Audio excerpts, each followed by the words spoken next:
Formula Honda at Donington Park, and on pole position the number 4 machine, Anthony Nicklin. Nick Farley alongside him in car number 3.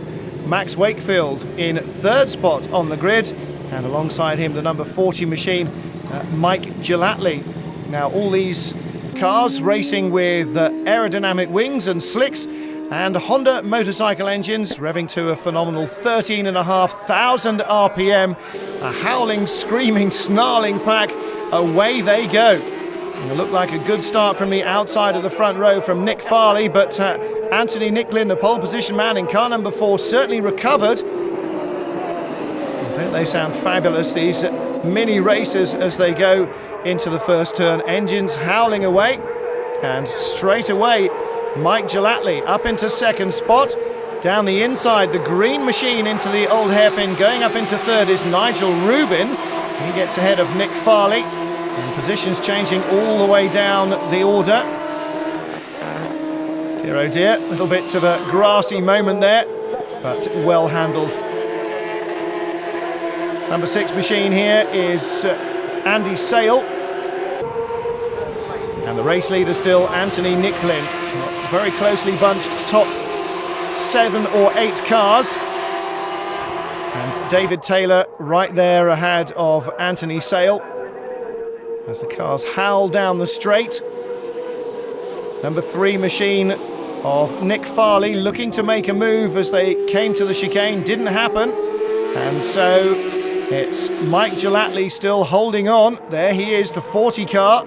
They're all swarming around him. Farley, number 3, trying to go down the inside, and does, of Nigel Rubin in car 10. So he picks up that place there. Runaway leader, though, is Anthony Nicklin. 2nd place, Mike Gilatli, the white car, and Farley goes desperately deep down the inside. Well, Farley, the 39-year-old, holds on there, ahead of Gilatli, just 20. And now the youngster comes back down the inside, holds the inside line bravely. Nick Farley can't argue with that one. 10 and 22 wheel to wheel, and Max Wakefield, car number 22, losing out there on his assault down the inside of Nigel Rubin. Max Wakefield, owner of the Hammersmith Palais, the world famous emporium, dance and music venue. And still Nick Farley and Mike Gilatli battling away for 2nd spot. This is, don't forget, Anthony Nicklin, the Welshman who leads the championship, unbeaten so far this season. It's already checked out. 23-year-old has left the battle way behind him. Well, there is Max Wakefield. Made his racing debut only last November in a Formula Parma Motorsport Experience race, which is sort of corporate hospitality based race that Jonathan Palmer's team runs during the winter, and obviously enjoyed himself so much that he's taken up this exciting Formula Honda Championship. Well, here he comes around the outside of Nigel Rubin into the hairpin, and Rubin with 2 wheels on the grass trying to fight back. Number 6 now getting in on the act. That's Andy Sale down the inside of Max Wakefield, and he picks up the spot there. Race leader Anthony Nicklin already into the first corner. Towards us then comes Mike Gilatli in 2nd place, and in 3rd place Nick Farley. Good scrap going on here in this early stages. Big group of cars all together. Gilatli, the 20-year-old, ideally suited to these little cars. He really is quite tiny. Obviously he's very low down in the cockpit, and a bit of a weave further back from Max Wakefield, car number 22. Arm out of the cockpit. That looks as though Nigel Rubin is having trouble, and somebody else in trouble as well, pulling off on the side of the circuit. Oh, and the car's well ablaze. Dear oh dear, he'll want the marshals to be very quick on the scene with that one. Well, that is well ablaze, isn't it? Marshals have arrived, and the driver there with his fire extinguisher doing the job. Nick Farley launches down the inside of Mark Gilatli, and the 39-year-old picks up the spot. Nick Farley, incidentally, owns Racing Pulse, the series promoters. In his day job, he's a City of London trader. Oh dear, that's not looking at all good, is it? Number 6 machine here. And Andy Sale gets down the inside. Damaged nose wing on the nose of the number 9 car, David Taylor, another of the Votex racing machines, like Anthony Nicklin and Sale there, number 6. Votex racing cars.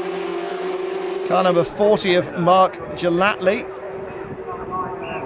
Still holding on, run by HS Motorsports. They've got a couple of cars in the championship. Gellatley down the inside of Sale. Wheel to wheel they go, but as so often happens, Sale on the outside line keeps his nose in front and has a better run through the corner. Well, here is our race leader, Anthony Nicklin, the Welshman, unbeaten so far this year, 23 years of age. Farley, 39-year-old in second spot.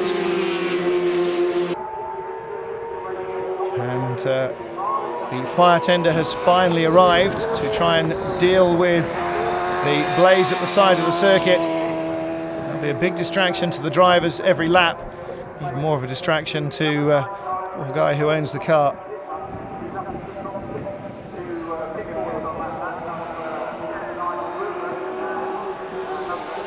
Well, still trying to deal with it. It looks as though that fire has resolutely taken hold. Nick Farley under pressure again from Andy Sale. Of course, all these battles for second, third and fourth and fifth. Some way behind Anthony Nicklin. He really is stamping his mark very firmly on the series. And oh dear, Max Wakefield spins it. Just too late on the brakes. Wakefield owns the Hammersmith Palais in London and is also an ex-speedway racer and motorcycle racer. So he knows plenty about throttle control. Coming back out of the pits now, Nigel Rubin. So not quite sure what Rubin's problem was. All looks quiet over there now, and very eventually the marshals being able to push the car away. Nick Farley continues. And the car obviously rebuilt and in fine form after that qualifying incident. Didn't stop him qualifying on the outside of the front row of the grid either. Perhaps he was just trying to improve on that a fraction to out-qualify Anthony Nicklin here, the race leader. Well, it's been a comfortable romp away from the rest of the field for Nicklin. Max Wakefield in the pits. And looks as though his race is probably over, undoing his helmet strap there. And there's the replay as he spins it away. Trying to stay on the tail of Mark Gellatley. Well, he continued then, but has decided to come into the pits and really knock it on the head.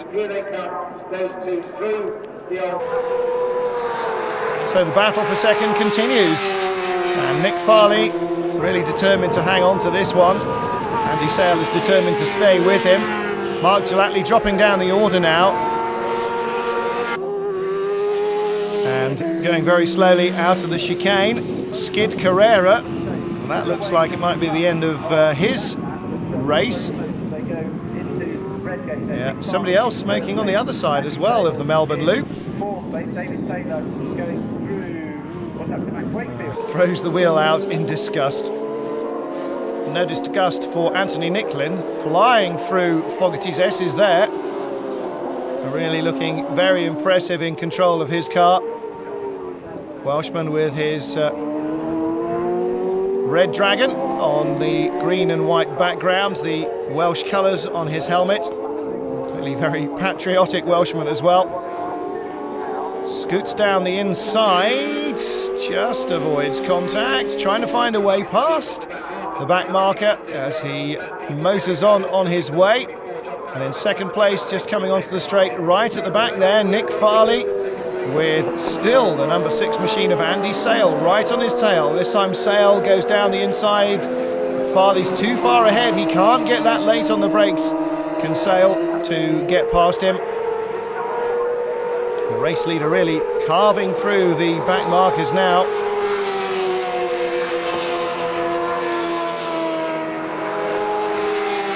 And once the leader has gone by, then it should make things a little easier for Nick Farley when he comes up behind the back markers, and it needs to be, because Andy Sale will be ready to take advantage of any hold-up for Nick Farley. These very delicate looking little machines, superbly manufactured though. See the aerodynamic devices, the little under trays as well. They've got the diffusers at the back of the cars. And of course the superb Honda motorcycle engines, which give you dollops of power. Sequential gearbox, of course. Motorcycles don't have an H pattern box. They all have a straight up, straight down kind of gearbox pattern. And now Nick Farley really under assault. Down the inside goes Andy Sale. Can Farley come back at him out of the hairpin? Well, he's going to try. But Andy Sale made his move well there, set it up in Fogarty's S's and made the move down into the Melbourne hairpin. Out of Goddard's they come onto the straight once more, and Farley is right with him. He got a very good drive out of Goddard's, much better than Andy Sale. He's down the inside and will sail past his rival. Under braking now. Can Sale come back and try and do something either out of Hollywood or down the Craner curves? Well, they're going to go wheel to wheel, but Nick Farley's on the inside line, and it's a very brave man indeed in an open wheel car who goes wheel to wheel down the Craner curves. Andy Sale was certainly thinking about it, but Nick Farley I don't think really gave him too much of an opportunity to try and move there. So Farley still holds on. Sale briefly enjoying his time in second spot.